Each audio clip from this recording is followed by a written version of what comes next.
Hey kiddos, so today we're going to talk about photosynthesis. Photosynthesis goes hand in hand with respiration, so hopefully you'll be able to connect this back to all that you know about cellular respiration. So photosynthesis, what it does is it takes the energy from the sun and it converts it into energy that is stored in the bonds in the molecules of glucose. So if you remember, energy is never created nor destroyed. What that means is we can't just create energy. We're just transforming it. So we're taking solar energy and transforming it into chemical energy, which is the energy in those bonds. Photosynthesis occurs in plants, algae, some protists, and even prokaryotes, some prokaryotes.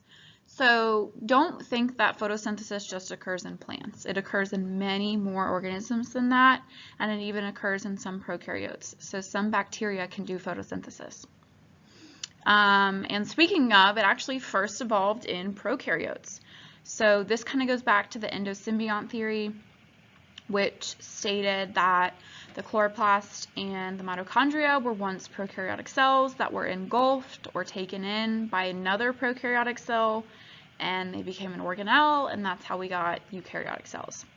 So this kind of goes off the same theory, and it's saying that prokaryotic cells were actually performing photosynthesis and were what created the first oxygen in the environment, in the atmosphere. So if you remember, early Earth didn't have oxygen. There was no oxygen available. So they think that oxygen started becoming available as these prokaryotes developed the ability to do photosynthesis. So the formula for photosynthesis is something you're going to have to memorize, and it's just the reverse of respiration. So it's just the respiration formula, but backwards. So think of what plants need. You put them outside because they need sunlight. You have to water them, so they need water. And then also you can think of it as breathe in carbon dioxide. So the reactants, the stuff on the left side of your arrow, what's necessary to react is 6 CO2, 6 carbon dioxide, 6 H2O, that's water, and then sunlight, so energy from the sun. That's going to produce your two products, which are glucose, C6H12O6, and 6O2, which is your oxygen. If you remember respiration, we breathe in oxygen, we eat glucose, and we use that to make ATP, which again is just converting the energy into a different form. We pee out the water and we breathe out the carbon dioxide. So this is literally just the reverse of respiration. So what we think, or really we know this. So the Earth's supply of fossil fuels was formed from the remains of organisms. So the reason why we say fossil fuels are not renewable, although they're considered organic because they're made from dead organisms, it takes millions of years for them to happen. So we call them non-renewable resources. However, it is important to note that they kind of store solar energy from the past. So this is another conversion of energy that's happening. Plants were able to convert the energy from solar to chemical, and then we're going to convert that by burning them. So we burn fossil fuels and we can convert it into yet another form of energy. So life is just a big energy conversion. That's really what you need to get from this. And that if photosynthesis or respiration were to stop, so if no organisms were able to do photosynthesis, respiration would stop soon after because photosynthesis is needed to make glucose. And glucose is a reactant for respiration. So they go hand in hand. So there's two types of organisms. You have autotrophs and heterotrophs. So autotrophs are ones that can make their own food. These are going to be the ones that undergo photosynthesis most of the time. And they're also called producers. So they're able to make their own organic molecules like glucose, whereas we are heterotrophs. We can't make our own food. You don't go lay out in the sun and then feel full like you've had a 5-star buffet. It's not how it happens for us. So we have to consume our organic material from other organisms. So we're called consumers because of that. And we depend on other organisms to make our food for us. So even if you never eat a plant in your whole life, which number one is concerning, but if you never eat a plant in your whole life, you're still relying on autotrophs because whatever you've eaten had to have eaten a plant, or maybe they ate something that ate a plant. or something that does photosynthesis, because photosynthesis is what's converting that sunlight into a usable form of energy that we can use as organisms. So even if you never eat a plant in your whole life, you still rely on those photoautotrophs, those organisms that undergo photosynthesis. So photosynthesis occurs in the chloroplast in the leaves. So the reason why the leaves are so green is because of the chemical chlorophyll in there, and that's located in the chloroplast. And we're going to talk about sometimes when the leaves aren't green, what's going on there. So we'll get into that in a little bit. But there's parts of the leaf that you need to know about. So there's something called a stomata. That's going to be, I'm going to draw an arrow to it so you guys can have your attention drawn to it. That's going to be pores, and they're going to open and close based on what gas needs to be exchanged. So they're going to let carbon dioxide enter the leaf, and they're going to let oxygen leave the leaf. And that makes sense because carbon dioxide is necessary for photosynthesis, and oxygen is a waste product. Oh my goodness, I'm so sorry. I just get so excited over talking about photosynthesis, guys. Oh, okay. So that's the stomata. It's just an opening that's going to open and close to let oxygen leave, because the plants don't want oxygen. They don't care about oxygen. They want carbon dioxide because that's what they need to do photosynthesis. And it's going to let the CO2 enter. Actually, what I just said is not entirely true, and I'll go into that in a little bit, but for now, that's all you need to know. And then the mesophyll is just the interior part of the leaf, so basically just everything else. And that's the part that's going to have your chloroplast. And there's going to be a lot of chloroplast in every leaf cell. It's not just like one chloroplast. You'll probably have a lot. You're going to want to maximize the space, maximize the amount of photosynthesis you can do. So chloroplasts are very similar to some photosynthetic bacteria, so bacteria that can make their own food. Again, this goes back to the endosymbiont theory, which never goes away. It's highly, highly important. A couple things that make us think this: it's got two membranes, it has its own DNA, it has its own ribosomes, and so that was on exam too, and a lot of you guys missed that. So I just want to go over it again.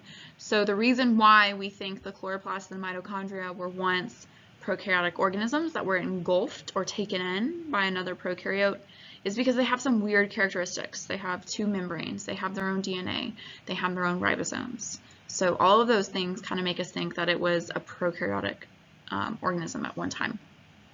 So there's some things in chloroplasts you need to know.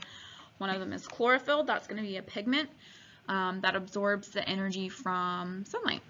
So that's what's actually absorbing our energy, and it's going to excite electrons for us that we can then use to do other things. The stroma is kind of like the cytoplasm of the chloroplast. Thylakoids are the membrane sacs. To me, they look like a Thin Mint. So if you've ever eaten a Thin Mint, I personally think thylakoids look like Thin Mints. And then the grana is going to be the stack of Thin Mints. So if you took like a whole sleeve of Thin Mints from the Girl Scout box, because they're good and you won't eat the whole thing, don't lie to yourself, you're going to eat the whole thing. Those are called grana. So they're the stacks of thylakoids. So the reason why chloroplasts are able to create or transform energy from the sun is due to their ability to split water. So the reason why plants have to have water as a reactant of photosynthesis is because they have to split water in order to get those hydrogens and excite those electrons. So the splitting of water, all the plant cares about there is the hydrogen. They don't care about the oxygen. So that's why oxygen is released as a byproduct. They're splitting the water. If you follow this arrow, they're splitting this water so that we can use these hydrogens to make glucose for us. They also make water, and this is where people get really confused, because if you remember the formula I told you said 6 water and there were only 2 things on the right side. The reason why is because think of net production. Yes, we take in 12 and we make 6. Well, we're really just taking in 6 because we have to take in 12 to make 6. So we're really just taking in 6. So think of the net production there. And then we have the oxygen, which is just released as a waste product. Plant doesn't really care about that. Photosynthesis reverses the direction of electron flow. So again, we're splitting the water, etc., etc. This is an endergonic process. That means that it requires energy, and the energy needed to do this is provided by the sunlight, and the chlorophyll being able to capture that sunlight energy and split the water for us. So there's two steps to photosynthesis. You have the light reactions, and then you actually have the second part is the dark reactions, although it has like 4 different names, so that's a little unfortunate. But first step's the light reactions. This requires sunlight, so that is important to note, is that this is the part that requires the sunlight. Dark reactions, from the name, don't require sunlight. So the light reactions require sunlight. And what happens here is the chlorophyll absorbs the energy, and then it's going to excite the electrons as it splits water. So if we look down here, we're splitting water, which means we're just taking it apart, and we're exciting those electrons. This is another type of electron transport chain. If you see the electrons being transported, and in doing that, we're pumping hydrogens. This should look very familiar to respiration. So if there's a bunch of hydrogens down here, it's going to be acidic. Oh, and then what do you know? These hydrogens go through ATP synthase to make ATP. So this is where you're going to be like, what is going on? So in photosynthesis, we actually still make ATP. So you've always been taught respiration is the process in which we make ATP, and that is true. However, some ATP are made in photosynthesis, and I apologize that I'm just ruining your mindset on respiration and photosynthesis. So this is going to occur in the thylakoid membranes, and again, the thylakoids are the things that look like Thin Mints.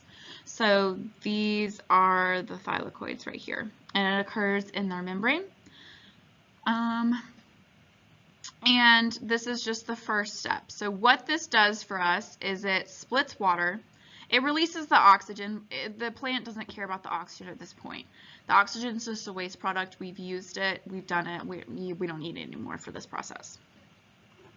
It's also going to reduce NADP plus to NADPH, which we can use to, it's a way to store energy, and then also it phosphorylates ADP, so it makes ATP for us. So this is just another way to store energy. Okay. So the energy from the light reaction comes from the sun. It comes from the chlorophyll being able to capture the sunlight's energy and then excite those electrons so that we can use that to make NADPH and also ATP, which are then going to go to the next step. So that's why the light reaction is really important, and that's why if you don't give plants sunlight, they're going to die. Because in order for the second part to happen, which is when we make glucose, the first part has to occur. We have to make that ATP and that NADPH for the second part. Okay? So we make our ATP or NADPH. Then we're going to go to step 2. Oh, I got too excited. Again, just got to control myself here. Okay. So the photosystems 1 and 2 are going to be kind of the electron transport chain for photosynthesis. So this is photosystem 2, this is photosystem 1. It's weird to note that photosystem 2 actually comes first and then photosystem 1 comes later. I don't know why they named it like that, but it's biology, so you just got to go with it.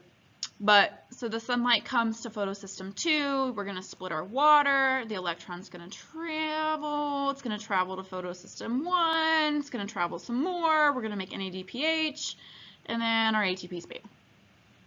So it's very similar to the electron transport chain that occurs in the mitochondria. And it is just a different type of electron transport chain. We're still transporting electrons, it's just we now have something called photosystems, whereas in respiration we didn't have something called photosystems, they were just called something else. We still have a proton gradient being created here, so again we're going to have more hydrogens inside the thylakoid than we are outside the thylakoid and the stroma, which is the cytoplasm of the chloroplast. So we're still creating that proton gradient, so the inside is going to be more acidic, and we do this so that the protons will have to flow back down through ATP synthase, and when they do that, we make ATP. So that's why we create the gradient in both respiration and photosynthesis. by pumping the hydrogens into an area, we're forcing them to have to come back down through the ATP synthase to make our ATP. ATP synthase is also used, if you remember, in respiration during the ETC chemiosmosis part. Okay, now we're going to go to the second step. So in the first step, we made NADPH and we also made ATP. So now we're going to use those two things, and that's when we enter the dark reactions or the Calvin cycle. So same thing, dark reactions, Calvin cycle, it's the same thing. You need to know both names. This occurs in the stroma. So light reaction occurs in the thylakoid, then our ATP and NADPH leaves the thylakoid and goes to the stroma, which is just the cytoplasm of the chloroplast. Once we get to the stroma, the Calvin cycle is going to start. So we're going to take in carbon dioxide, so that's why plants consume carbon dioxide. We're going to transform it, just like we did with glucose in the Krebs cycle. And in order for us to transform it, we have to use NADPH and ATP, which, if you remember, was made in step 1, the light reactions. So that's why light reactions has to occur, because we need that NADPH and ATP here. So we're going to use that, blah, blah, blah, blah, blah, and then we're going to make glucose. So here we're taking in carbon dioxide, we're using that NADPH and ATP from step 1, and we're using that to make glucose. So this is where glucose is synthesized or made. Now, also important to note this term right here, carbon fixation. Carbon fixation is anytime carbon dioxide or carbon is incorporated into molecules. So here we are carbon fixating. We're taking the carbon from carbon dioxide and putting it into a glucose molecule. We're using the carbon from carbon dioxide to make a different molecule. That's carbon fixation. And so carbon fixation occurs in step 2 of photosynthesis, which is the Calvin cycle.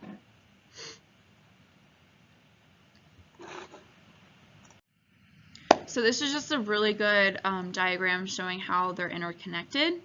Please, please, please put this in your notes somewhere. It's a great diagram to have. So first step of photosynthesis is the light reactions. So this is step 1.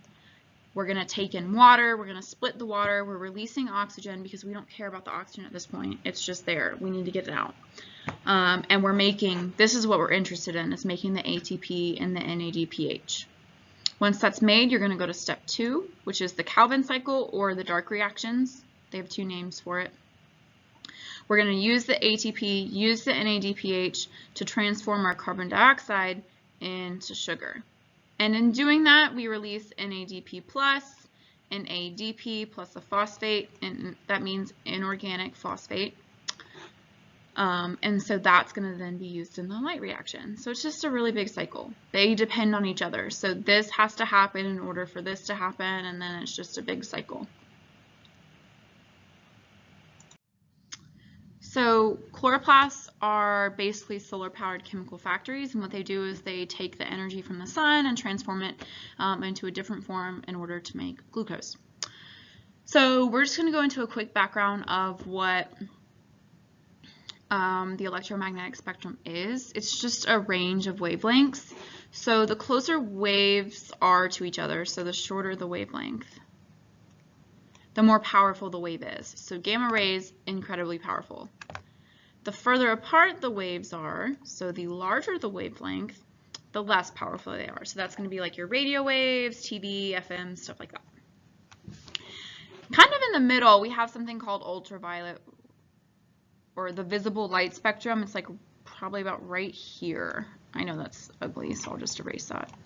But it's about right here. That is the light that you can see. So we can't see gamma rays, we can't see X-rays, we can't see ultraviolet, we can't see infrared, we can't see radio, all that good stuff. We can see the visible light spectrum, so we can see from purple to red and in between. So this is going to apply when we talk about the different types of chlorophyll. So photosynthetic pigments are the light receptors, and these are going to be your chlorophyll. So there's different types of chlorophyll, and they're going to absorb different wavelengths of light, meaning they're absorbing different colors. So the reason why plants most of the time appear green is because they have chlorophyll. I believe they have chlorophyll A. So what that means is if a plant is green, it's not absorbing green light, it's reflecting it. And that's why you see plants as green. So with my blue shirt, I'm absorbing all of the colors of light except for blue. And blue is what's being reflected. And so that's why you see blue when you look at this shirt. Okay? Black absorbs all wavelengths of light. So that's why if you wear black outside, it's hot, because it's absorbing all of the wavelengths of light. Whereas white absorbs none of the wavelengths of light. So that's why it's cooler in the summer, things like that. So it's important to note that the color you see means that it's not being absorbed. It's actually being reflected. So it's not being absorbed. If you see that color, it's being reflected. So my shirt is not absorbing blue, it's reflecting blue. That's why I'm able to see the color blue. So plants, most of the time, if they're green, they don't absorb the color green. They reflect it. So if I give them only green light, they're going to die because they don't absorb green light. They're not going to be able to use it for anything. That's really important. It's a key feature of photosynthesis. Okay, this is just a picture of what's happening. So we're going to take our sunlight in. We're able to use all of the colors except for green. So that green wavelength we're not able to use, it's going to be reflected out. And so that's why plants appear green most of the time. Now there's different chlorophylls, and what these do is they actually allow a plant to be able to absorb more light than they would with only one type of chlorophyll. So you have chlorophyll A, you have chlorophyll B, and you have carotenoids. And so each of these kind of spreads out the wavelengths of what a plant can absorb. So if we look here with chlorophyll A, B, and carotenoids, we're really able to absorb most of the purple, the blue, and we stop right before the green. If you look, we're not absorbing any of the green. So this is the amount of light absorbed on the left. And so it's basically 0 for the green. That means this plant is going to be green because it's absorbing blue light, so it's not going to be blue, it's absorbing it. It's absorbing purple, it's not going to be purple. And when we come down here, it's also absorbing red, so it's not going to be red. However, it's not absorbing green. It's going to be reflecting green off, and so this plant would appear green. So let's go back to chloroplasts and mitochondria. How are they connected? Well, they both deal with energy. So the mitochondria transfer chemical energy from food, aka glucose, to ATP. So we're using the electron transport chain, we're pumping protons through the inner membrane space, and we're using ATP synthase. Chloroplasts are transforming light energy into chemical energy. So chloroplasts transform light energy into chemical energy. Mitochondria transform chemical energy from glucose to ATP, so like 2 different types of chemical energy. Chloroplasts, we're pumping protons into the thylakoid space. We're still using ATP synthase here. So there's a lot of similarities between the two, and you need to know that they go hand in hand. So the chloroplasts are going to take sunlight's energy, transform it into chemical energy, aka glucose, and then the mitochondria are going to take that glucose to then transform that chemical energy into a different type, aka ATP. So this is just an example. It's showing you how both the mitochondria and the chloroplast have an electron transport chain. They both use ATP synthase to make ATP. Similarities, similarities, similarities, similarities. Mitochondria and chloroplasts are very, very similar. They have 2 membranes. They have their own DNA. They have their own ribosomes. They both deal with energy production of some sort. They both have an electron transport chain. They both have ATP synthase. They both create a proton gradient, which means that they keep more hydrogens in one area than another. So part of them is acidic in both cases. So they're very, very similar organelles. Lastly, or almost lastly, what's the whole point of photosynthesis? Well, it's to really just transform energy. So we need that energy transformed from sunlight into a usable form, which is glucose.